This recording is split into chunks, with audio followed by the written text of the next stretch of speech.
5వ వచనం చదువుదాం ఒకసారి. ఆయన మనయందు నివసింపజేసిన ఆత్మ మత్సరపడినంతగా అపేక్షించునా అని లేఖనము చెప్పునది వ్యర్థమని అనుకునిచున్నారా? కాదు గాని ఆయన కృపనిచ్చును, ఆయన ఎక్కువ కృపనిచ్చును. అందుచేత దేవుడు అహంకారులను ఎదిరించి దీనులకు కృప అనుగ్రహించును అని లేఖనము చెప్పుచున్నది. 7వ వచనం నుంచి కలిసి చదువు అందరం. కాబట్టి దేవునికి లోబడి ఉండుడి, అపవాదిని ఎదిరించుడి, అప్పుడు వాడు మీ యొద్ద నుండి పారిపోవును. 8వ వచనం. దేవుని యొద్దకు రండి, అప్పుడు ఆయన మీ యొద్దకు వచ్చును. మీ చేతులను శుభ్రం చేసుకోండి, ద్విమనస్కులారా మీ హృదయములను పరిశుద్ధపరచుకోండి. వ్యాకులపడుడి, దుఃఖపడుడి, ఏడువుడి. మీ నవ్వు దుఃఖమునకును మీ ఆనందము చింతకును మార్చుకొనుడి. ప్రభువు దృష్టికి మిమ్మును మీరు తగ్గించుకొనుడి, అప్పుడు ఆయన మిమ్మును హెచ్చించును. దేవునికి మహిమ కలుగును గాక. ప్రార్థన చేద్దాం. తలలు వంచి కళ్ళు మూసుకుందాం. పరమ తండ్రి, మా దేవ, వందనాలనైనా స్తోత్రం చెల్లిస్తున్నాం. ఈ ఉదయకాలము మీ యొక్క సన్నిధిని బట్టి మీకు వందనాలు. ఈ వాక్యం ద్వారా మాతో మాట్లాడండి. మీ పరిశుద్ధ లేఖనము ద్వారా మమ్మల్ని దర్శించండి. వాక్య ప్రత్యక్షత మా మధ్యలో ఇదిగో ప్రకటించబడుతుండగా చదవబడిన లేఖన భాగం ద్వారా ఇక్కడున్న మా అందరినీ ఉజ్జీవింపజేసే విధంగా ప్రత్యేకంగా ప్రతి ఒక్కరితో వ్యక్తిగతంగా సూటిగా తేటగా స్పష్టంగా వివరంగా ఇదిగో బోధపడినట్టుగా మాట్లాడమని ప్రార్థన చేస్తున్నాను. ఇదిగో స్తోత్రం చెల్లిస్తున్నాను ఆయన. మీ బిడ్డల శిష్యుల చెవికి తగిన నోరు దయచేయమని ప్రార్థన చేస్తున్నాం. మాట ఇదిగో మా నాలుకకు రాకమునిపే మొత్తం అంతా ఎరిగిన తండ్రి మీకు వందనాలు. మాటను మీ సన్నిధిలో సమర్పిస్తూ ఉన్నాం, ఇదిగో సబ్మిట్ చేస్తూ ఉన్నాం. మీ కృప దయచేయండి.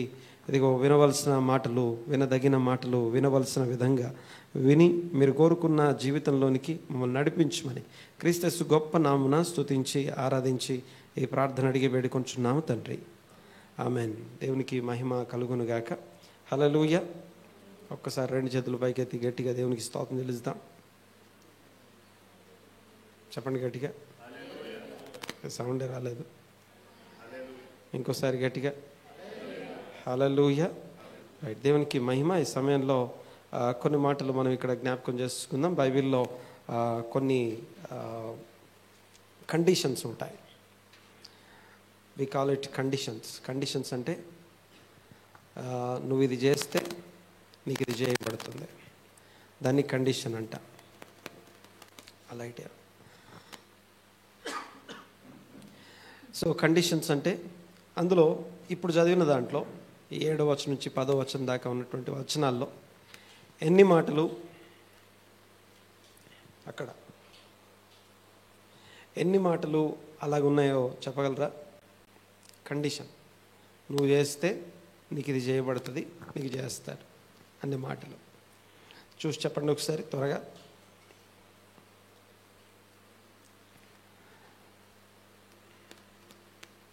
త్వరగా చెప్పాలి. ఎన్ని కండిషన్స్ ఇందులో ఉన్నాయి?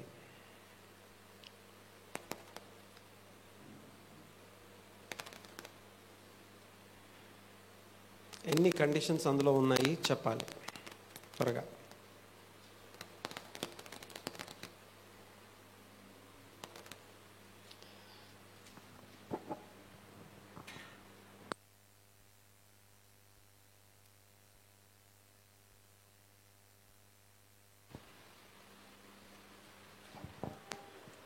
ఒకసారి స్క్రీన్ మీద ప్రైజ్ ది లార్డ్. యాకోబు పత్రిక 4వ అధ్యాయం. మనము తీరిగ్గా కూర్చోవడానికి ఇప్పుడు సమయం లేదు.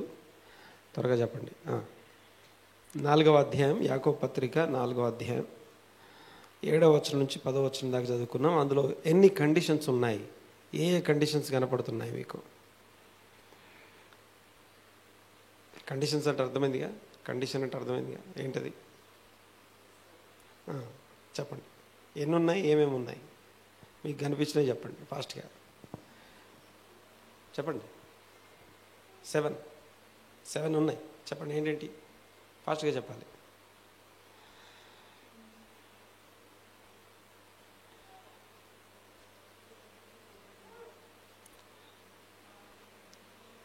త్వరగా చెప్పాలమ్మా. దేవునికి లోబడండి, అపవాదిని ఎదిరించండి, దేవుని యొద్దకు రండి. దాని తర్వాతది కూడా చెప్పండి. ఓకే, ఫస్ట్ చెప్పండి. ఫస్ట్ది ఏంటి? దేవునికి లోబడి ఉండండి. దేవునికి లోబడితే ఏం జరుగుద్ది? సెల్ మార్చండి. అపవాది మీ దగ్గర నుంచి పారిపోతాడు. తర్వాత దేవుని యొద్దకు రండి, ఆయన మీ వద్దకు వచ్చును. 2. నెక్స్ట్ ఇంకా నీ చేతిని శుభ్రం చేసుకోండి. కాదు, ఏం చేస్తే ఏం చేయమంటున్నారు? జస్ట్ కండిషన్స్ చెప్పండి అంతే. చాలా స్ట్రైట్గా చెప్పాలి. మీరు ఆయన యొద్దకు రండి, ఆయన మీ దగ్గరికి వస్తాడు. 1, అంతేనా? అపవాదిని ఎదిరించి దేవునికి లోబడండి, వాడు మీ వద్ద నుండి పారిపోతాడు. ఏం చేయాలట? ఏం చేస్తే పారిపోతాడట? దేవునికి లోబడి అపవాదిని ఎదిరిస్తే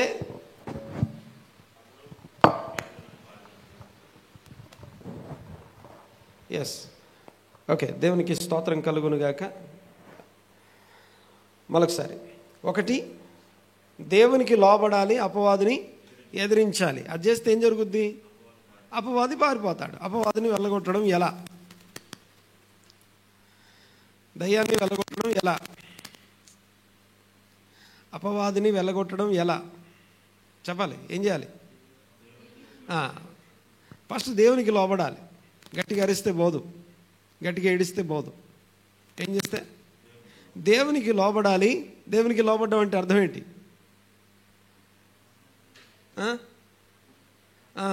ఆజ్ఞలు ఏంటి, ఎక్కడ తప్పాము, ఎక్కడ మిస్ అయ్యామో అది వెతుక్కొని లోబడితే అపవాది మీ వద్ద నుండి పారిపోతాడు. పోయిన వారం మాట్లాడుకున్నాం. అపవాదిని సాతానా వెనుకకు పొమ్ము అన్నాడు. ఏం చేసినందుకు అపవాది అన్నాడు పేతుర్ని? త్వరగా మాట్లాడాలి. ఏం చేసినందుకు అపవాది సాతానా నువ్వు వెనక్కి పో అని చెప్పబడింది?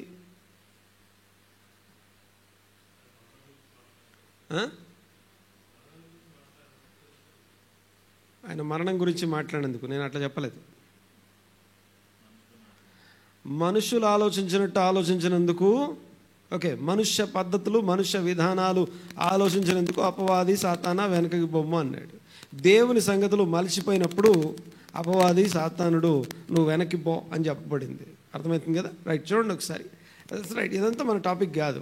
ఇక్కడ కండిషన్స్ అనే మాట జ్ఞాపకం చేస్తాను. అందులో ఒక్కొక్క కండిషన్ ఉంది మన ముందు, మన మధ్యలో, మన ఎదురుగా మనకు కండిషన్స్. ఏ కండిషన్స్ ఉన్నాయి అనేది చాలా ప్రాముఖ్యమైనటువంటి విషయం. మనకు ఆ కండిషన్ తెలిసి ఉండాలి. కండిషన్ అంటే లైట్ వెలగాలంటే స్విచ్ చేయాలి. స్విచ్ చేయడం అనేది కండిషన్, లైట్ వెలగడం అనేది దాని యొక్క కాన్సిక్వెన్స్, దాని యొక్క పర్యవసానం అది. తర్వాత రైట్, ఇవన్నీ కాదు నేను మాట్లాడాలనుకున్నది. నేను ఇందులో కండిషన్స్ నెంబర్ 1 ఒకటి ఏం మాట్లాడుకున్నామంటే, దేవునికి లోబడి ఉండండి, అపవాదిని ఎదిరించండి, అప్పుడు వాడు మీ యొద్ద నుండి పారిపోవును. ఏం చేస్తే పారిపోతాడు అంటే, మనం పారిపోయేటట్టు చేసే పని ఏంటంటే దేవునికి లోబడాలి. దేవునికి లోబడ్డాం అంటే ఆయన ఆజ్ఞకి లోబడ్డాం, ఆయన ఆజ్ఞలకి లోబడ్డాం. ఎక్కడ మిస్ అయ్యామో వెతుక్కొని మరీ. అందుకనే ఇంకొక విషయం, మనము లాస్ట్ ఇయర్ కానీ అంతకుముందు మనము ఉపవాసాల గురించి మాట్లాడుకుంటున్నప్పుడు, ఉపవాసం అనగా ఉపవాసం చేసే వ్యక్తి ఎందుకు శక్తివంతమైన వాడు అంటే, ఆ ఉపవాసం చేసే వ్యక్తి ఆహారం మానేసినందుకు శక్తిమంతుడు కాదు.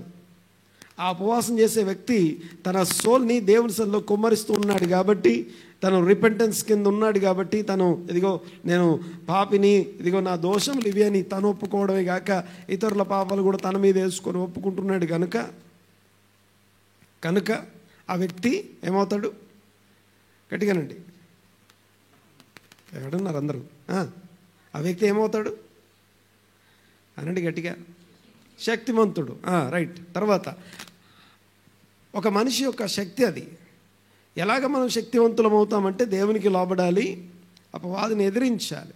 శోధనని ఎదిరించి దేవునికి లోబడ. శోధన అంటే అపవాది యొక్క సౌండ్ ఏదైతే లోపలికి వస్తుందో దాన్ని ఎదిరించాలి. దాన్ని ఎదిరించి నిలబడ్డప్పుడు అపవాది మీ ఎదురు నుండి పారిపోతాడు. తర్వాత అది మన టాపిక్ కాదు యాక్చువల్గా.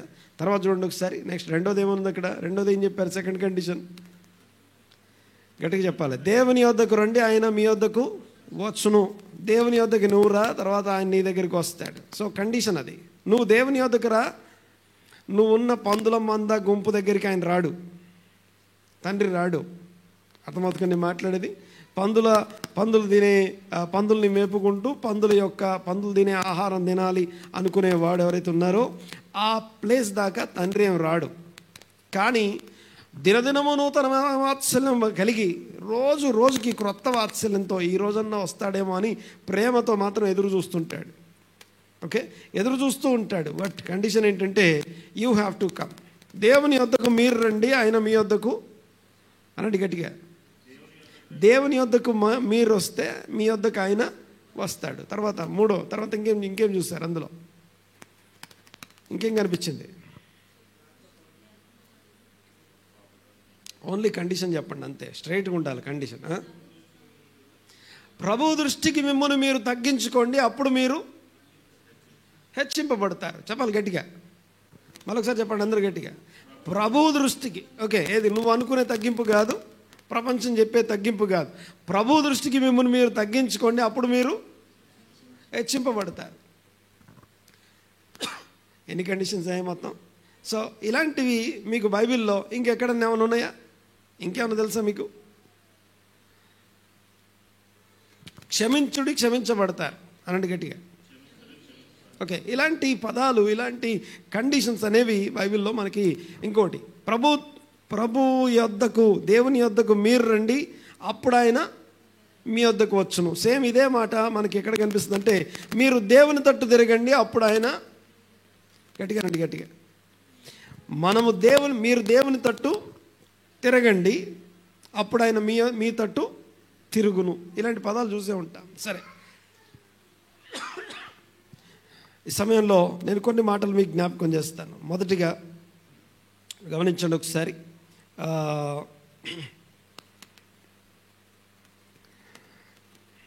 ఇందులో ఉన్న ఒక కండిషన్ గురించి ఈరోజు మాట్లాడుకుందాం. ఒక కండిషన్ గురించి. ఇంకోటి, ఆ కండిషన్ గురించి కూడా ఎందుకు మాట్లాడాల్సి వస్తుంది అంటే, నెహమ్యా కన్నీటి ప్రార్థన గురించి లాస్ట్ వీక్ మాట్లాడుకున్నాం. గడిచిన కొద్ది దినాలుగా మనం ఏమంటామంటే దాన్ని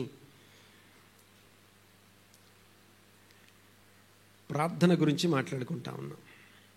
ప్రేయర్ లైఫ్ గురించి మాట్లాడుకుంటా ఉన్నాం. ప్రార్థన లైఫ్ గురించి మాట్లాడుకుంటా ఉన్నాం. అందులో సమయాల గురించి మాట్లాడుకున్నాం. తర్వాత కన్నీటి ప్రార్థన గురించి మాట్లాడుకున్నాం. నెహమ్యా ప్రార్థన గురించి మాట్లాడుకున్నాం. చూడండి ఒకసారి. ఈరోజు అదే అధ్యాయంలో, అదే విషయంలో కొంచెం కంటిన్యూ చేస్తా చదువుతూ ఉన్నప్పుడు ఒక వచనం దగ్గర ఆగాల్సి వచ్చింది. అసలు ఇక్కడ దాకా రావాల్సిన అవసరం ఎలా వచ్చిందంటానికి మీకు కనెక్టివిటీ కోసం ఈ మాట మీకు జ్ఞాపకం చేస్తున్నాను. నెహమ్యా గ్రంథం 6వ అధ్యాయం 11వ వచనం. నెహమ్యా గ్రంథం 6వ అధ్యాయం 11వ వచనం. నెహమ్యా గ్రంథం 6వ అధ్యాయం 11వ వచనం.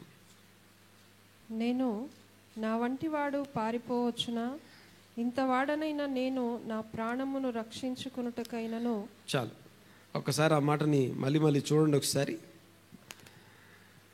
నెహమ్యాకి సలహా ఇచ్చారు, మనం కొంచెం దాక్కుందాం అన్నారట. గర్భాలయంలోకి వెళ్ళి దాక్కుందాం అని చెప్తే ఆయన అంటున్న మాట ఏమన్నాడు ఆయన? నా వంటి వాడు పారిపోవచ్చునా? నా వంటి వాడు పారిపోవచ్చునా? తర్వాత ఇంతటి వాడను అనే పదం రాస్తుంది. ఓకే, ఆ రెండు మాటల్ని పట్టుకోండి ఒకసారి. ఈ రెండు మాటలు యాక్చువల్గా ఆలోచింపజేసినటువంటి మాటలు. ఏంటి అయ్యి చెప్పండి ఒకసారి. నా వంటి వాడు అన్నాడు. నా వంటి వాడు అన్నాక నెక్స్ట్ ఏమంటున్నాడు? ఇంతటి వాడను అంటున్నాడు. సో ప్రశ్న ఏంటంటే, ఈ ఇంతటి వాడను అనే మాటకి మనం బాగా ఎదిగిన తర్వాత నేను ఇంత వాడనయ్యాను, అలాంటి స్థితి నుండి ఈ సిద్ధాకు వచ్చాను అని చెప్పడం. ఏ విషయంలో నెహమ్యా గొప్పవాడు? సరే, నెహమ్యా గొప్పతనం పక్కన పెడితే మనము ఏ విషయాల్లో ఎంతటి వారంగా ఎదిగాం? మరి ప్రార్థనలో ఎంతటి వాడను, ఒకప్పుడు ఇది, ఇప్పుడు ఎంత వాడను అయ్యానని చెప్తామా? బైబిల్ అప్పుడు ఇలా చదివేవాడిని, ఇప్పుడు ఇలా చదువుతున్నాను. అప్పుడు వాక్యం ఎంత వినేవాడిని, ఇప్పుడు ఎంత వింటున్నాను. ఎంత అర్థం వాక్యానుసారంగా నడుచుకునే నా ఆత్మీయ జీవితంలో అప్పుడు ఎంతటి వాడని, ఇప్పుడు ఎంతటి వాడనయ్యాను. సో ఎదుగుదలకు సంబంధించి విషయం ఇది. నా అంతటి వాడు, నా వంటి వాడు పారిపోవచ్చునా అన్నట్టు గట్టిగా. ఈ మాట చాలా గట్టిగా ఏమంటామంటే ధైర్యపరిచి రోషన్ తెప్పించిన మాట అది. నా వంటి వాడు పారిపోవచ్చునా అన్నట్టు గట్టిగా మాట. ఓకే, నా వంటి వాడు పారిపోవచ్చునా అనే మాట దగ్గర మొదలైంది యాక్చువల్గా వాక్య ధ్యానం, నా వ్యక్తిగత ధ్యానం అది. నా వంటి వాడు పారిపోవచ్చునా ఒకటి. రెండవది, ఇంతటి వాడనైన నేను, ఒకప్పుడు మా పరిచర్య ఇంత ఉండేది, ఇప్పుడు ఇంత అయింది. ఈ 10 సంవత్సరాల్లో, ఈ 15 సంవత్సరాల్లో, ఈ 20 సంవత్సరాల్లో పరిచర్య ఈ స్థాయికి వచ్చింది.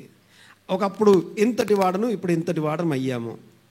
ఓకే, ఇంతమందిని రీచ్ అవుతున్నాం, ఇంతమందిని కలుసుకుంటున్నాం, ఇంత దూరం మేము ప్రభావితం చేయగలిగాం, ఇన్ని కుటుంబాలని ప్రభావితం ఇంతటి వాడనైనా నేను, నా వంటి వాడు ఎవడైనా సరే పారిపోవచ్చునా అనేది ప్రశ్న. సో ఆ రోషన్ తెప్పించే ఆ ప్రశ్న గురించి ఆలోచిస్తూ ఉన్నప్పుడు నెహెమ్యా యొక్క గొప్పతనం ఏంటి అంటే, ఒకటి కన్నీటి ఉపవాస ప్రార్థన అయితే, రెండోది మౌన ప్రార్థన అని ఉంది. యాక్చువల్గా దాని గురించి మాట్లాడాలి నేను, కానీ దాన్ని దాటేసి అంటే మళ్ళీ ఎప్పుడైనా మాట్లాడుకుందాం. ఓకే, ఒకటి కన్నీటి ప్రార్థన, ఉపవాస ప్రార్థన, మూడోది మౌన ప్రార్థన, సైలెంట్ ప్రేయర్ అంటాం. ఓకే, రాజుగారు ఎదుట సైలెంట్గా ప్రార్థన చేశాడు. మౌనము అనే ఒక్క మాట చాలా ఘనమైనటువంటి మాట, అది బైబిల్లో ఘనమైనటువంటి మాట. ఎందుకంటే ఆయన సింహాసనం మీద ఉన్నాడు, ఆయన ఎదుట సకల భూ ప్రపంచము లేకపోతే రాజ్యములన్నీ ఏమై ఉండాలి? మౌనముగా ఉండాలి. ఆయన ఎదుట మౌనంగా ఉండడం అనేది ఆరాధన. మౌనంగా ఉండడం అనేది కన్నీటి ప్రార్థనతో సమానం. దేవుని సన్నిధిలో మౌనంగా ఉండడం అనేది ఒక పెద్ద ప్రార్థన. సరే, మౌనంగా అంటే మౌనం సైలెంట్గా ఉండమని కాదు, కానీ హృదయం దేవునితో ఉంటుంది. నోరు లేకపోవచ్చు కాక హన్నా కూడా మౌన ప్రార్థన చేస్తుంది. హన్నా ఏమీ పెడబొబ్బలు అంటాం చూసారా, గట్టిగా కేకలేస్తూ ఏం ప్రార్థన చేయట్లేదు. ఎలా ప్రార్థన చేస్తుందట? ఎలాంటి ప్రార్థన చెప్పండి, అంటే అక్కడ ఉన్నది చెప్పండి, నేను అన్నది కాకుండా. మూలుగుతా ఉందా? ఇంకా మత్తురాలని ఆయన అన్నాడు పాపం. ఇంకా ఆమె ఎలా ప్రార్థన చేస్తుందో చెప్పండి, డిస్క్రిప్షన్. తనలో తాను ప్రార్థన చేసుకుంటుంది, పెదవులు కదులుతున్నాయి కానీ సౌండ్ రావట్లేదు. అది మౌన ప్రార్థన అంటే. అనంటే ఒకసారి ఆ తర్వాత ఏం రాస్తుందంటే, తన హృదయాన్ని, తన సోల్ని కుమ్మరించింది అని రాస్తుంది. ఎలా కుమ్మరిస్తుందట? ఏం చేసి కుమ్మరిస్తుందట? మౌనంగా. సరే, ఇకపోతే ఇందులో ఈరోజు వాక్యంకు కొన్ని మాటలు ఈ సమయంలో జ్ఞాపకం చేస్తాను. దేవునికి స్తోత్రం కలుగునుగాక. Praise the Lord. ఒకటి, దేవుని యొద్దకు రండి, ఆయన మీ యొద్దకు వచ్చును అనండి ఒకసారి అన్నమాట. ఓకే, దేవుని యొద్దకు రండి, ఆయన మీ యొద్దకు వచ్చును అని చెప్పేసి ఒక 2-3 పాయింట్లు, 2-3 విషయాలు ఈ రోజుకి, ఈ సమయానికి, అనగా ఈ సహవాసానికి మనం మాట్లాడుకుందాం. మిగిలిన నెక్స్ట్ సహవాసంలో కొంచెం డీటెయిల్డ్గా మాట్లాడుకుందాం. దేవునికి స్తోత్రం కలుగును గాక. హల్లెలూయా. రైట్, చూడండి ఒకసారి ఒక మాటని మీకు ఇక్కడ జ్ఞాపకం చేస్తాను. దేవుని యొద్దకు రండి, ఆయన మీ యొద్దకు వచ్చును అనండి ఒకసారి మాట. దేవుని యొద్దకు రండి, అప్పుడు ఆయన మీ యొద్దకు వచ్చును. దేవుని తట్టు తిరగండి, అప్పుడు ఆయన మీ తట్టు తిరుగును అని అర్థం. అదే వచనాన్ని ఇక్కడ రాస్తుంది. ఇకపోతే ఇందులో దేవుని యొద్దకు వచ్చేటప్పుడు ఎలా రావాలో కొన్ని మాటలు మీకు గుర్తు చేస్తాను. నంబర్ 1, మొట్టమొదటి మాట, ఒక వచనం ఏంటంటే యోవేలు గ్రంథం 2వ అధ్యాయం 12వ వచనం. యోవేలు గ్రంథం 2వ అధ్యాయం 12వ వచనం. దేవుని సన్నిధికి వచ్చేటప్పుడు ఎలా రావాలి? మీరు మిగతా అన్ని చోట్లకు వచ్చినట్టుగా దేవుని యొద్దకు రావడానికి, వెళ్ళడానికి వీల్లేదు. దేవుని యొద్దకు రావడానికి కొన్ని స్పెషల్ థింగ్స్ ఉన్నాయి. ఆ వచనాలు మీకు జ్ఞాపకం చేస్తాను, చూడండి ఒకసారి. దేవుని యొద్దకు రావడం అంటే అర్థం ఏంటి? ఎలా రావాలి? ఎలా ప్రిపరేషన్ ఏంటి? ఒక్కసారి చదవండి ఒకసారి. యోవేలు గ్రంథం 2వ అధ్యాయం 12వ వచనంలో రాయబడిన మాట ఏంటంటే, అక్కడ రాస్తుంది, ఇప్పుడైనను మీరు ఉపవాసం ఉండి కన్నీరు విడుచుచు దుఃఖించుచు మనపూర్వకముగా తిరిగి నా యొద్దకు రండి. దేవుని యొద్దకు రండి అనండి ఒకసారి మాట. దేవుని యొద్దకు రండి అనండి ఒకసారి. దేవుని యొద్దకు రండి అంటే యాక్చువల్గా దేవుని యొద్దకు రావడం అంటే తిరిగి రావడం అని అర్థం. ఆయనలో నుండి వచ్చిన దేవుడు నరులను మంటికి మార్చున్నాడు. నరులారా తిరిగి రండి అంటున్నాడు. మరొకసారి వచనం పెట్టము ఒకసారి.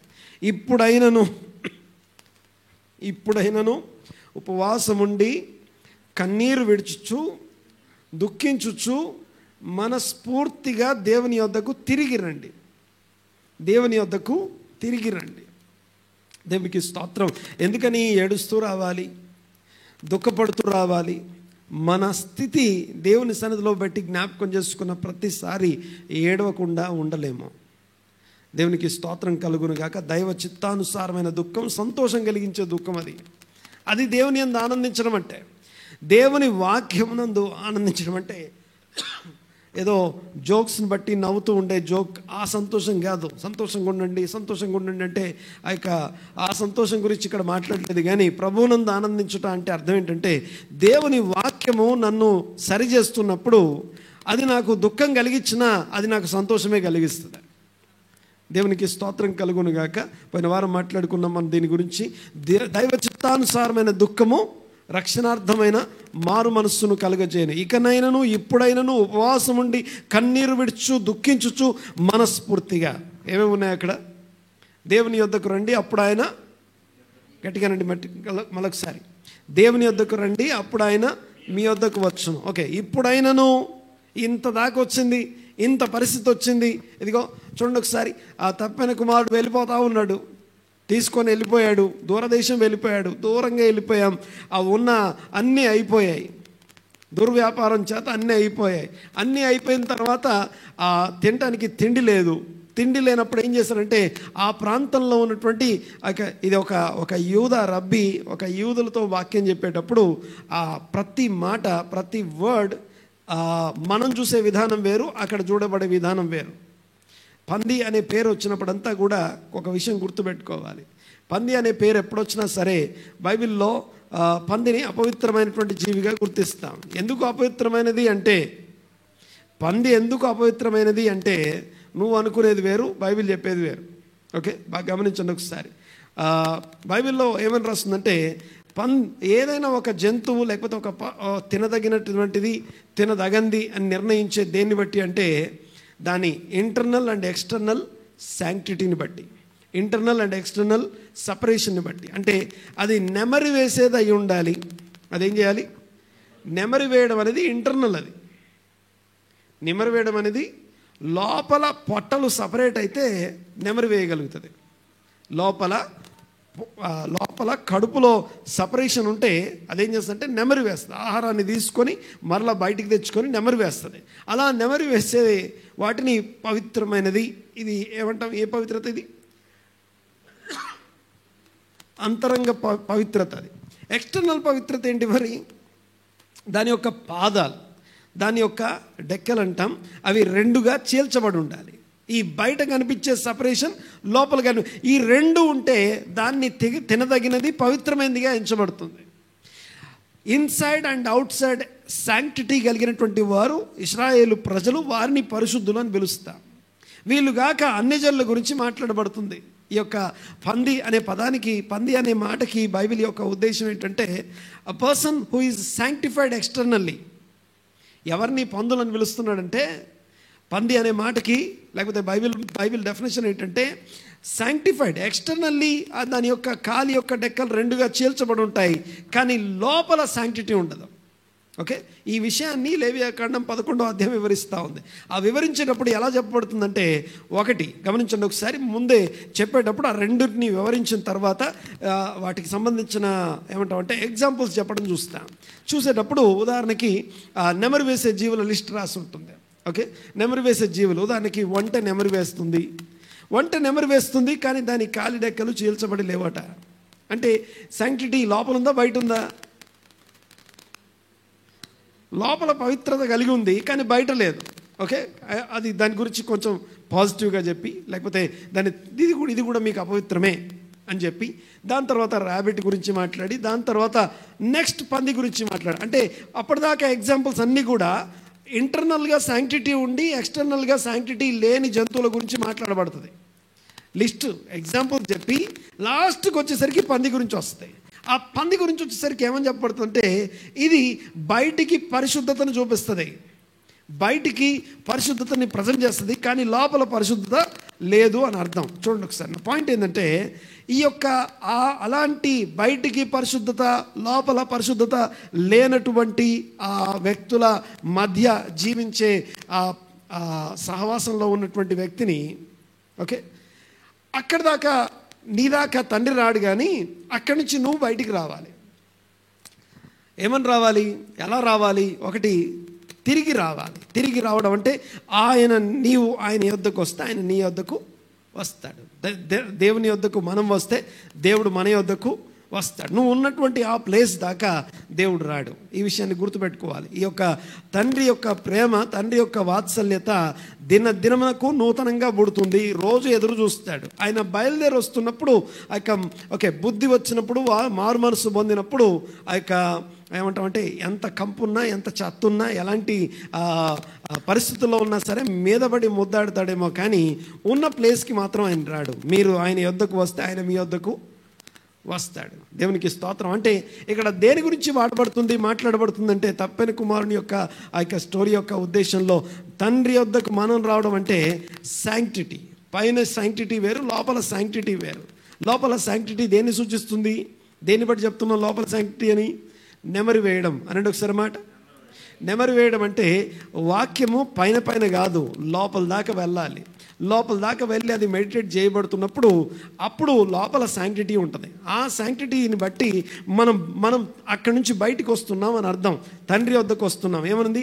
ఏం చదివాము ఇప్పటిదాకా? ఇప్పుడైనను ఉపవాసం ఉండి కన్నీరు విడుచు దుఃఖపడుతూ నీ దేవుని వద్దకు రండి. దుఃఖపడి ఉపవాసం చేసి కన్నీరు విడుస్తూ మనస్ఫూర్తిగా దేవుని వద్దకు రండి. 4 మాటలు రాశాం. ఏమేమి రాసాం అక్కడ చెప్పండి ఒకసారి. ఒకటి, ఇప్పుడైనను ఉపవాసం ఉండి కన్నీరు విడుచు దుఃఖించుచు మనస్ఫూర్తిగా రండి అనండి ఒకసారి మాట. మనస్ఫూర్తిగా దేవుని వద్దకు రండి. ఓకే, ఎంతమంది ఈరోజు దేవుని వద్దకు వచ్చారు? ఎంతవరకు దేవుని వద్దకు వచ్చామంటే నేను ఓన్లీ సండే సహవాసానికి రావడం గురించి మాత్రం నేను మాట్లాడలేదు. ఓకే, దేవుని యొద్దకు మనం వస్తే ఆయన మన యొద్దకు రావడం. తర్వాత చూడండి ఒకసారి ఇంకొక మాట మీకు జ్ఞాపకం చేస్తాను. ఇక దేవుని యొద్దకు వచ్చినప్పుడు ఎలా రావాలి? కన్నీరు విడుస్తూ దుఃఖపడుతూ ఉపవాసం ఉండి మనస్ఫూర్తిగా రావాలి. ఇది మొదటి విషయం. రెండో విషయం చూడండి ఒకసారి. హోషేయ గ్రంథము 14వ అధ్యాయం 2వ వచనం. హోషేయ గ్రంథం 14వ అధ్యాయం 2వ వచనం. మాటలు సిద్ధపరచుకొని యెహోవా యొద్దకు రావాలి. మరొకసారి ఈ మాటని చూడండి ఒకసారి అందరూ జాగ్రత్తగా. 14వ అధ్యాయం హోషేయ గ్రంథం 2వ వచనం. మాటలు సిద్ధపరచుకొని యెహోవా యొద్దకు తిరుగుడి. దేవుని యొద్దకు తిరగాలి. దేవునికి స్తోత్రం. గమనించండి ఒకసారి. దేవుని యొద్దకు తిరిగేటప్పుడు, దేవుని యొద్దకు వచ్చేటప్పుడు ఎలా రావాలి అంటే మొదటిగా రావాల్సిన విధానం, ఇప్పుడైనా కన్నీరు విడుచు దుఃఖపడుతూ ఉపవాసం ఉండి మనస్ఫూర్తిగా రావాలి అని రాస్తుంది. రెండోది ఎలా రావాలంటే ఏం చెప్పాలి? మాటలు సిద్ధపరచుకొని రావాలి. ఓకే, ఒక దైవజనుడు వాక్యాన్ని సిద్ధపడి అందరి ముందు మాట్లాడడానికి సిద్ధపడి వచ్చినట్టుగా దేవుని సన్నిధికి వచ్చేటప్పుడు, ప్రార్థనకు వచ్చేటప్పుడు ఏదో అప్పటికప్పుడు వచ్చే మాటలు కాదు, కానీ we have to prepare the prayer, we have to prepare the words. దేవుని సన్నిధికి వచ్చినప్పుడు ఈరోజు నేను ఆరాధించడానికి దేనికోసం ఆరాధించాలి, ఏ విషయం నేర్చుకొని నేను ఆరాధించాలి, ఏ మాటల్ని బట్టి దేవుని నేను ఆరాధించాలని దేవుని సన్నిధిలో మాటలు సిద్ధపరచుకొని ఆయన సన్నిధికి రావాలి. మాటలు సిద్ధపరచుకొని అనంటే ఒకసారి మాట. Without preparation. ఏ ప్రిపరేషన్ ఇది? దేవుని సన్నిధికి వచ్చేటప్పుడు కన్నీరు విడుచు దుఃఖపడుతూ ఉపవాసం ఉండి మనస్ఫూర్తిగా రావడం అని మొదటి విషయం మాట్లాడాం. దేవుని యొద్దకు రండి, అప్పుడు ఆయన మీ యొద్దకు వస్తాడు. వచ్చే విధానం గురించి మాట్లాడుతున్నాను. రెండోది ఏం మాట్లాడుకున్నాం? మాటలు okay, without words, without preparation, without verbal preparation అనగా దేవుని సన్నిధిలో ఏ ప్రార్థన చేయాలి, నేను దేన్ని బట్టి నేను ఆరాధించాలి, ఏ వాక్యాన్ని బట్టి ఏ విషయం నేర్చుకున్నాను, నేను ఏ విషయం చేత ఇంతటి వాడనిగా మారాను ఇప్పుడు, ఓకే, దాన్ని పెట్టి దేవుని సన్నిధిలో ప్రార్థన చేయడానికి ఒక preparation, without spiritual word preparation, verbal preparation లేకుండా ఆయన సన్నిధికి రావద్దు. దేవుని యొద్దకు మీరు రండి, అప్పుడు ఆయన మీ యొద్దకు వస్తాడు. ఇంకో వచనం చదువుదాం ఒకసారి, చూడండి ఒకసారి. ఇంకొక వచనాన్ని మీకు జ్ఞాపకం చేస్తాను. హెబ్రీ పత్రిక ఇది చదువుదాం ఒకసారి. మాటలు సిద్ధపరచుకోవడం అనే మాటను చూడండి ఒకసారి. మార్కు సువార్త 15వ అధ్యాయం చూడండి ఒకసారి. తప్పైన కుమారుడు ఏం చేస్తున్నాడు? తప్పైన కుమారుడు తిరిగి రావడం అనే మాట ఎంత కరెక్టో, తిరిగి వచ్చేటప్పుడు వాడు కూడా ఆ యొక్క మాటలు సిద్ధపరచుకొని వస్తున్నాడు. ఏమైనా సిద్ధపరచుకొని వస్తున్నాడు చూడండి ఒకసారి.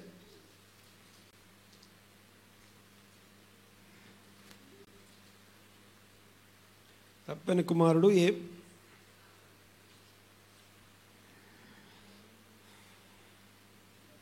మార్కు సువార్త లూకా సువార్త 15వ అధ్యాయం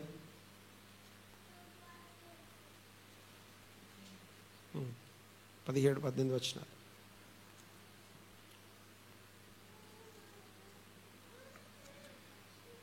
అయితే బుద్ధి వచ్చినప్పుడు వాడు, నా తండ్రి యొద్ద ఎంతోమంది కూలివాండ్రకు అన్నము సమృద్ధిగా ఉన్నది, నేనైతే ఇక్కడ ఆకలికి చచ్చిపోచున్నాను.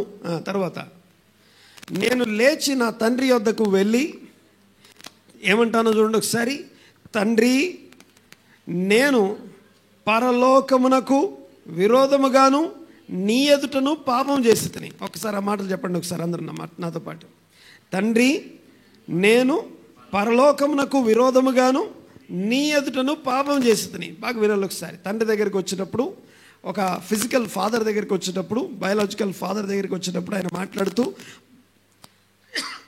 ఫస్ట్ మెన్షన్ చేసే పాయింట్ ఏంటంటే, నేను పరలోకానికి విరోధంగా పాపం చేశాను. దేవుని ఆజ్ఞల్ని మీరి పరలోకానికి అనగా దేవుని రాజ్యానికి విరోధంగా పాపం చేశాను. మళ్ళీ దేవుని రాజ్యానికి, తండ్రి, నేను పరలోకమునకు విరోధముగాను నీ ఎదుట నేను పాపం చేశాను. నీ ఎదుట పరలోకమునకు విరోధంగా పాపం చేశాను. తర్వాత నెక్స్ట్, ఇక మీదట నీ కుమారుడని అనిపించుకొనుటకు యోగ్యుడను కాను. అందరు ఈ మాట అన్నాడు ఒకసారి మాట. నేను ఇంతటి వాడను అనే మాటకి అర్థం ఏంటంటే, కరెక్ట్ మీనింగ్ ఏంటంటే, దేవుని సన్నిధిలో అందరి ముందు అయితే చెప్తాను నేను ఇంతటి వాడను వచ్చామో, కానీ దేవుని సన్నిధికి వెళ్ళి నేను ఈరోజు నిలబడ్డ ఈ స్థానానికి నేను అర్హుణ్ణే కాదు అనుకుంటే దేవుని కృప మన ముందు ప్రత్యక్షమవుతుంది. దేవుని కృప తీసుకొచ్చి ఇక్కడ నిలబెట్టింది. నీ కుమారుడను అనిపించుకునే యోగ్యత నాకు లేదంటున్నాడు ఆ వ్యక్తి, ఆ కుమారుడు.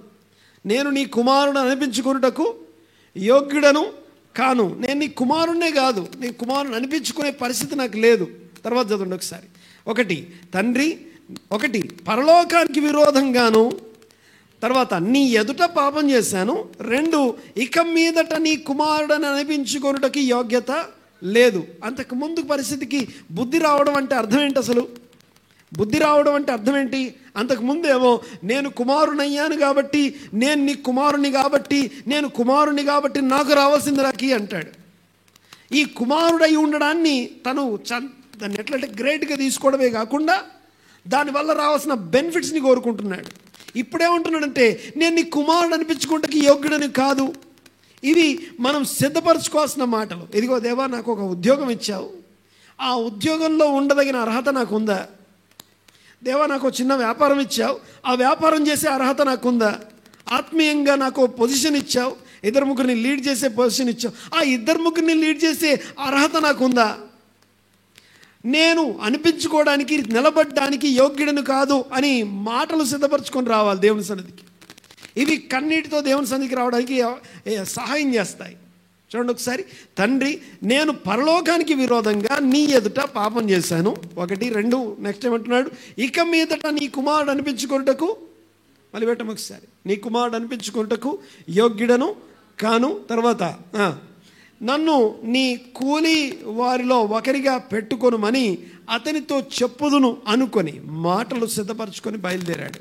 ఆ సిద్ధపరచుకున్నవన్నీ చెప్తామా చెప్పమా, సిద్ధపరచుకున్నవన్నీ మాట్లాడమా కాదు, కానీ బట్ సిద్ధపాటు మాత్రం ఉండాలి.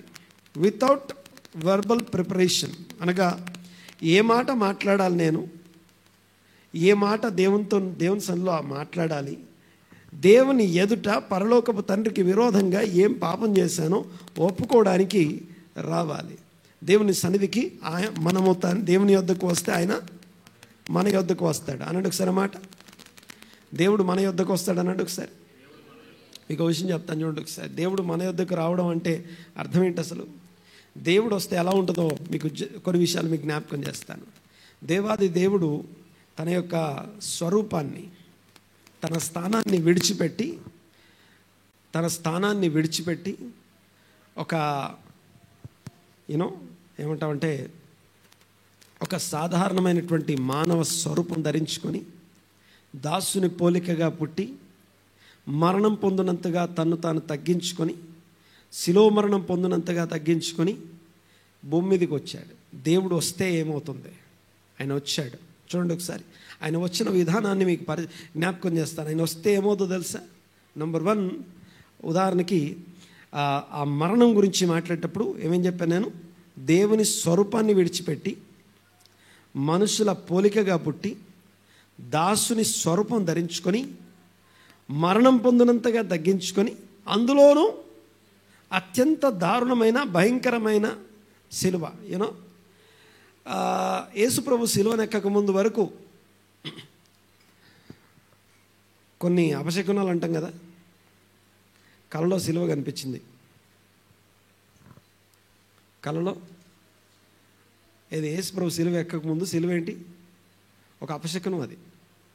అది కనపడితే అర్థమవుతుంది కదా. అంత నీచంగా చూసేవాళ్ళు దాన్ని. రోమా సామ్రాజ్యంలో అత్యంత నీచమైన మరణం శిలువ మరణం.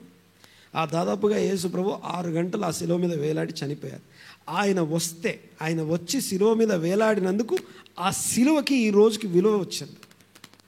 ఆమెనంటే గట్టిగా నేను మాట్లాడితే అర్థమవుతుంది కదా. ఆయన వస్తే ఏమవుతుందో చూడండి ఒకసారి. ఆయన వస్తే విలువ లేని దానికి విలువే లేని జీవితాన్ని వాడుకున్నాం కదా. ఒకసారి చూడండి. శిలువ అప్పటిదాకా శిలువ ఏంటంటే అసలు మొదటి ఆదిమ సంఘంలో శిలువనే గుర్తు లేదు, శిలువ గుర్తు లేదు. కానీ చూడండి, అప్పుడు శిలువ ఏంటంటే ఒక భయంకరమైన శిలువ కనిపించింది, శిలువ కనపడింది, శిలువ కల్లో వచ్చింది, దాన్ని ఒక అపశకునంలాగా చూసేవారు, దాన్ని ఒక ఘోరమైనటువంటి విషయంలాగా చూసేవాళ్ళు. అలాంటిది ఇప్పుడు కనపడుతుందంటే ఎందుకు? ఇప్పుడు దాని విలువ, శిలువ లేకపోతే సంఘమే కాదు. శిలువ ఓకే, ఎక్కడ పడితే అక్కడ శిలువ ఉంది, మెడలో శిలువ, ఓకే, శిలువని ధరించి మనము ఓకే అర్థమవుతుందని మాట్లాడు. అంతకుముందు దీనికి విలువ లేదు. ఎందుకు దానికి అంత విలువ వచ్చిందంటే ఆయన వచ్చాడు కాబట్టి. ఆయన ఒక 6 గంటలు దాని మీద ఉన్నాడు కాబట్టి ఆ శిలువకు విలువ పెరిగింది. ఆమేన్, దేవునికి స్తోత్రం. ఇంకోటి తెలుసా మీకు? ఒక మంచి బిల్డింగ్ కట్టి లోపల ఎవరైనా గుడి చేసుకుంటారా? ఇంట్లో ఒక పెద్ద బిల్డింగ్ కట్టి ఆ బిల్డింగ్ లోపల ఇంట్లో హాల్లో గుడి చేస్తారు ఎవరైనా? కానీ దాన్నే పశువుల పాక అంటాం. ఆయన పశువుల పాకలో పుట్టినందుకు ఈరోజు ఇండ్లలో ఓకే ఒక సీజన్లో ఇంట్లో పాకేసి ఇది పాక అని పెట్టుకుంటాం. ఆ పాకకు విలువ వచ్చింది. అంతకుముందు లేదు దాన్ని.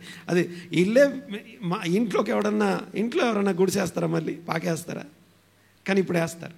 కారణం ఏంటంటే ఆ పాకకి ఎందుకు విలువ వచ్చిందంటే ఆయన అక్కడ కొంతసేపు అక్కడ ఉన్నందుకు. తర్వాత ఇండ్లలో ఫోటోలు పెట్టుకుంటున్నారు. ఫోటోలు పెట్టుకున్నప్పుడు ఎవరన్నా సమాధి ఫోటో పెట్టుకుంటారా? కానీ యేసుప్రభు సమాధి ఫోటో పెట్టుకుంటారు. ఆ సమాధిలో ఒక 3 దినాలు ఆయన ఉన్నందుకు, ఆయన వచ్చినందుకు సమాధికి విలువ వచ్చింది. ఇంట్లో సమాధి ఫోటో ఎవరు పెట్టుకోరు, కానీ సమాధి ఫోటో పెట్టుకుంటున్నారు.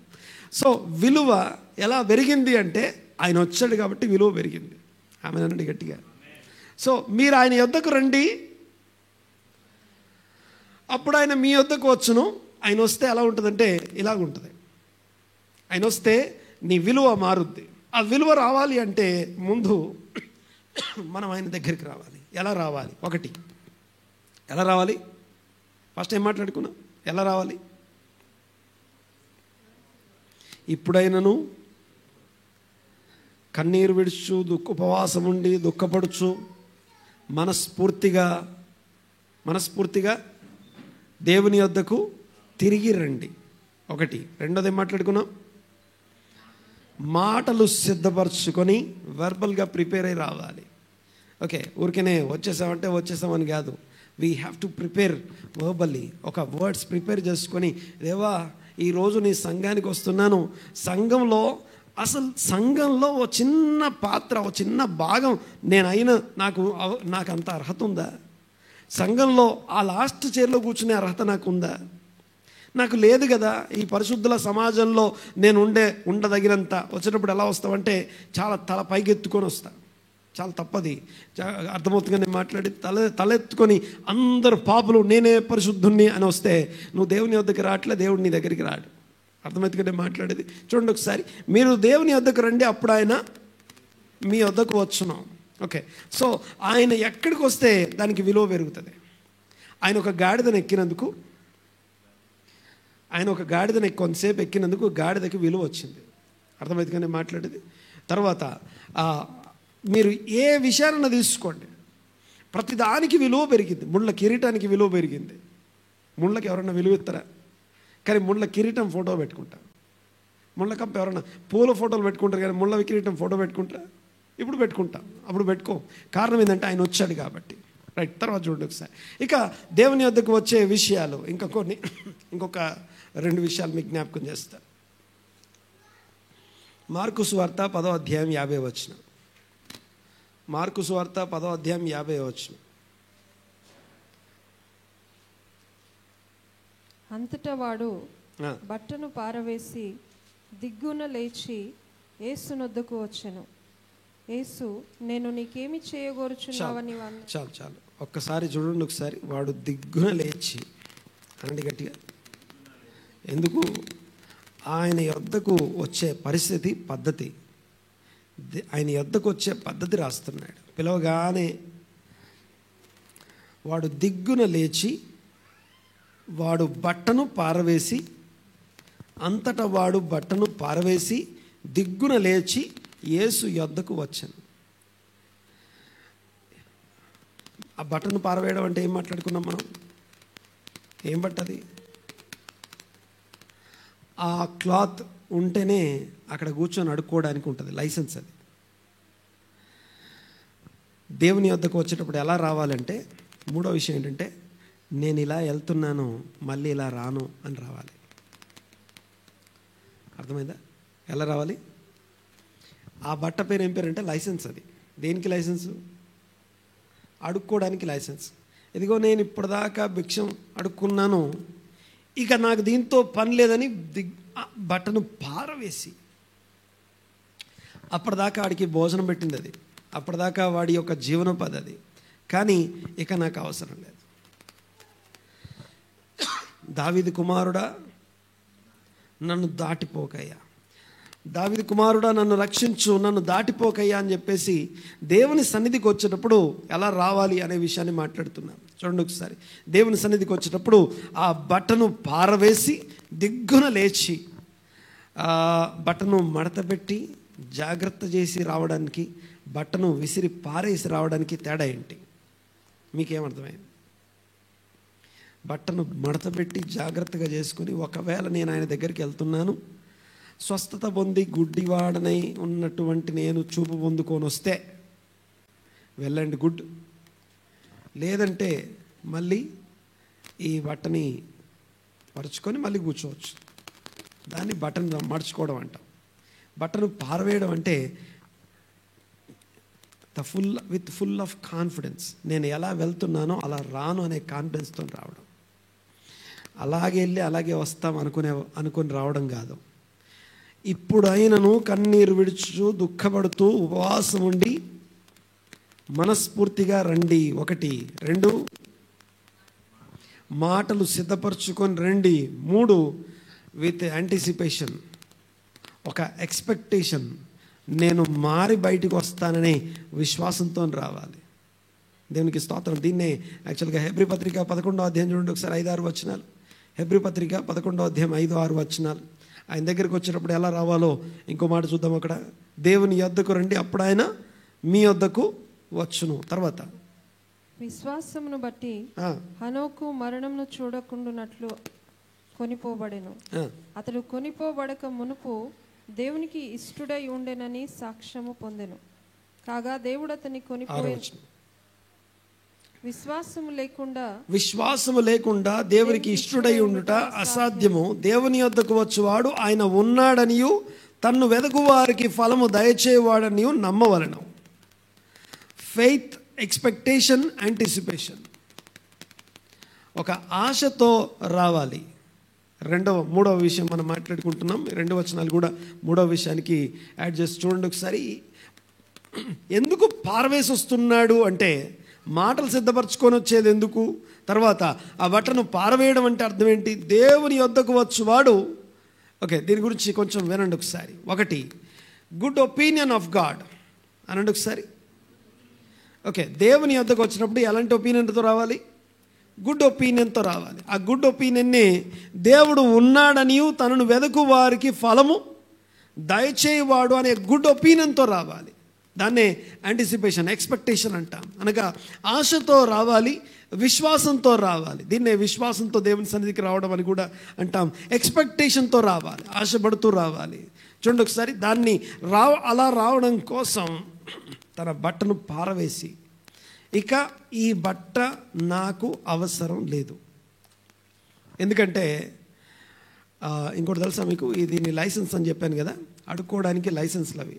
పలానా చోట అడుక్కోవడానికి, పలానా చోట కూర్చోవడానికి అవి సపరేట్ లైసెన్స్. ఆ లైసెన్స్ని డబ్బులు ఇచ్చి కొనుక్కుంటారు. దానికోసం వంశపారంపర్యంగా ఉంటాయి ఆ లైసెన్స్లో. అలాంటి దాన్ని పారవేశాడు అంటే దాని అర్థం ఏంటంటే, అక్కడికి వెళ్ళి వచ్చాక నేను ఇలాగ ఉండను అని అర్థం.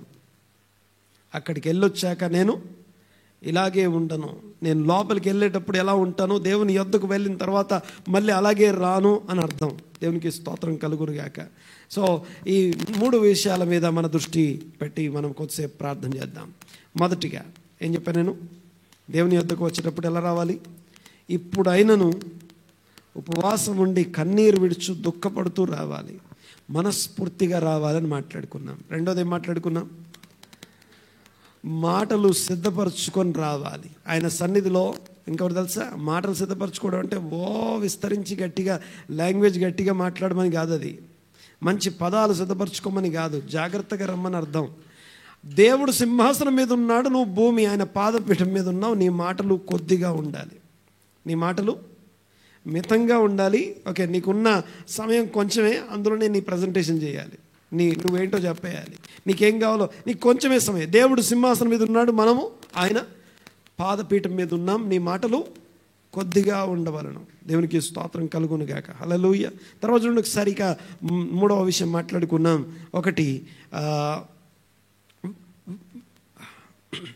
దేవుని యొద్దకు వచ్చువాడు ఆయన ఉన్నాడని, తన్ను వెదకు వారికి ఫలము దయచేయువాడని ఒక గుడ్ ఒపీనియన్, యాంటిసిపేషన్, ఒక ఎక్స్పెక్టేషన్తో రావాలి. ఆ వచ్చేటప్పుడు దిగ్గున లేచే ముందే బట్టను పారవేశాక దిగ్గున లేచాడు. బట్టను విసిరి పారవేసి తర్వాత దిగ్గున లేచి, అంటే ఇంకో మాట చెప్పాలంటే దేవుని యొద్దకు వచ్చేటప్పుడు పారేయాల్సినవి పారేసి రావాలి అనంటే ఒకసారి మాట. పారవేయవలసినవి పారవేసి రావాలి. ఇంకో వచనం చూపిస్తాను మీకు. 35వ అధ్యాయం ఆదికాండం చూడండి ఒకసారి. 35వ అధ్యాయం 2వ వచనం చదవండి ఒకసారి. ఆదికాండం 35వ అధ్యాయం 2వ వచనం.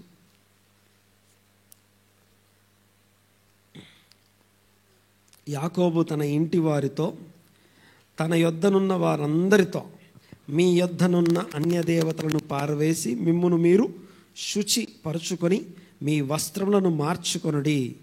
మనము లేచి బేతేలునకు వెలుదుము. నా శ్రమ దినమున నాకు ఉత్తరం ఇచ్చి నేను వెళ్ళిన మార్గమున నాకు తోడై ఉండిన దేవునికి బలిపీఠము అక్కడ కట్టెదరని చెప్పెను. తర్వాత వచనం, వారు తమ యొద్దనున్న అన్యదేవతలన్నిటినీ తమ చెవులనున్న పోగులను యాకోబునకు అప్పగింపగా, యాకోబు షెకెము దగ్గరనున్న మస్తకి వృక్షము కింద వాటిని సమాధి చేశాను. దాచిపెట్టను కాదు, అది సమాధి చేశాను. వాటిని సమాధి చేసిన తర్వాత బయలుదేరాడు. ఓకే, దీని గురించి యాక్చువల్గా చెప్పాలంటే బైబిల్లో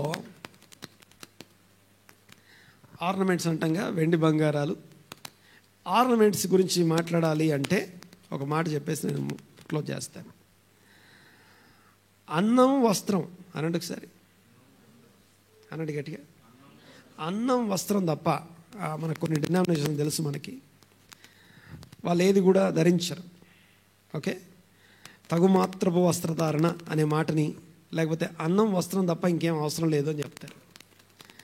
ఒకవేళ దాన్ని కనుక కన్సిడర్ చేసి మాట్లాడాలి అంటే నేను దానికి వ్యతిరేకంగా ఏం చెప్పట్లేదు. బైబిల్లో ఉన్నదాన్ని ఒప్పుకోవాలి. మళ్ళీ చెప్తున్నాను, ప్రతి డినామినేషన్లో సత్యం ఉంది. ఏ డినామినేషన్ సంపూర్ణమైంది కాదు అనండి ఒకసారి మాట.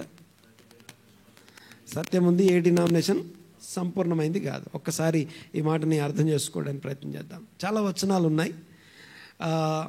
ఈ యొక్క అలంకార సంబంధమైనటువంటి ఈ యొక్క చెవి పోగులు కావచ్చు, లేకపోతే ఆర్నమెంట్స్ కావచ్చు. ఈ ఆర్నమెంట్స్ అన్నీ దేనికి ఉంటాయంటే, మనం చూసే ప్రతి విగ్రహానికి ఆర్నమెంట్ ఉంటుంది.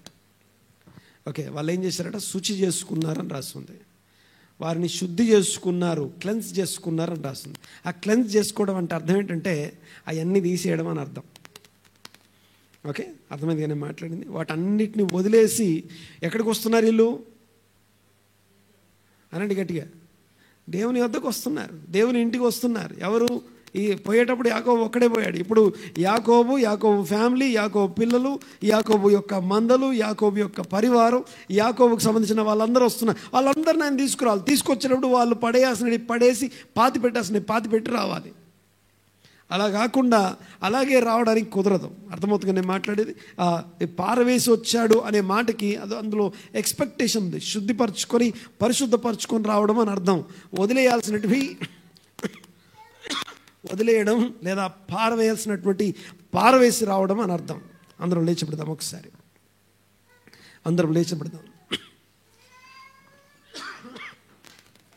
తలలు వంచుకొని ప్రార్థనలో ఉందాం. దేవా, మీకు వందనాలు, స్తుతులు, స్తోత్రం నాయన. కృతజ్ఞత చెల్లిస్తాం. అందరూ కళ్ళు మూసుకోండి, పర్వాలేదు, ఏం కాదు. వదిలేండి అమ్మా, పర్లేదు, ఏం కాదు. తలను వంచి కళ్ళు మూసుకొని ప్రార్థనలో ఉందాం. దేవుని యొద్దకు వస్తే ఆయన మన యొద్దకు వస్తాడు. దేవుడు మన యొద్దకు వస్తే మనం ఎలా మారిపోతామో విన్నాము, నేర్చుకున్నాం, తెలుసుకున్నాం. ఏవి వదలాలో అవి వదిలేయాలి, ఏవి పారేయాలో అవి పారేయాలి. అలాగే వస్తే దాన్ని దేవుని వద్దకి రావడం అనము. ప్రార్థన చేసుకుందాం. తలలు వంచి కళ్ళు మూసుకొని, దేవా, మీకు వందనాలు, స్తుతులు, స్తోత్రం నాయన. మీ కృపను బట్టి, మీ కనికరాన్ని బట్టి మీకు వందనాలు ప్రభువా. ఈ దినపు కృప మాకు అనుగ్రహించినందుకు మీకు వందనాలు. అందరం తలలు వంచి నోరు తెరిచి మాట్లాడదాం, ప్రార్థన చేద్దాం. అందరం ప్రార్థన చేద్దాం. దేవా, మీకు వందనాలు, స్తోత్రం నాయన. మీ యొద్దకు వస్తే మీరు మా యొద్దకు వస్తారన్న మాటను బట్టి మీకు వందనాలు. ఏవేవి విడిచిపెట్టాలో, ఏవేవి వదిలిపెట్టాలో దేవా మాతో మాట్లాడినందుకు మీకు వందనాలు. స్తోత్రం, స్తోత్రం, స్తోత్రం నాయన. మీ కార్యములను బట్టి మీకు వందనాలు చెల్లిస్తున్నాం. వాక్యమును బట్టి మీకు వందనాలు. విన్న మాటలు మా హృదయంలో స్థిరపరచబడును గాక. వాక్యానుసారంగా మారడానికి, మార్చుకోవడానికి, నేర్చుకోవడానికి, గ్రహించడానికి మీ కృప దయచేయమని ప్రార్థిస్తున్నాం. వందనాలు, స్తుతులు, స్తోత్రం నాయన. కృతజ్ఞత చెల్లిస్తూ ఉన్నాం. మీకే వందనాలు. మనోనేత్రాలు వెలిగించండి. జ్ఞానము, ప్రత్యక్షత కలిగిన మనస్సు మాకు అనుగ్రహించండి. స్తోత్రం నాయన, మీకు వందనాలు. విలువ లేని జీవితాన్ని విలువతో నింపిన దేవా మీకు వందనాలు. నాకెన్నో మేలులు చేశావని పాడడానికి కృపనిచ్చిన విధానం బట్టి మీకు వందనాలు. స్తోత్రం నాయన. మాటలు సిద్ధపరచుకొని ఇదిగో మీ సన్నిధిలో నిలబడడానికి అర్హత లేదని పౌలు అన్నట్టుగా, నేను అపోస్తలుడు అనిపించుకుంటే యోగ్యుడని కాదు, పరిశుద్ధులలో అల్పుడను, పాపులలో ప్రథముడననే మాటల్ని ఇదిగో మేము కూడా ప్రాక్టీస్ చేయడానికి కృప దయచేయండి. నాకు అనుగ్రహించబడిన ఈ స్థానము ఇదిగో నేను ఏమాత్రం అర్హుడనైనందుకు కాదు, నేను అందరికంటే గనుడనైనందుకు కాదు, అల్పుడను, అభాగ్యుడను, ఏమాత్రము యోగ్యత లేని నన్ను నీ కృపచేత దర్శించి ఈ స్థానం ఇచ్చినందుకు వందనాలు, స్తోత్రం అని మాటలు సిద్ధపరచుకొని రావడానికి కృప దయచేయండి. వందనాలు, స్తుతులు, స్తోత్రం నాయన. మీ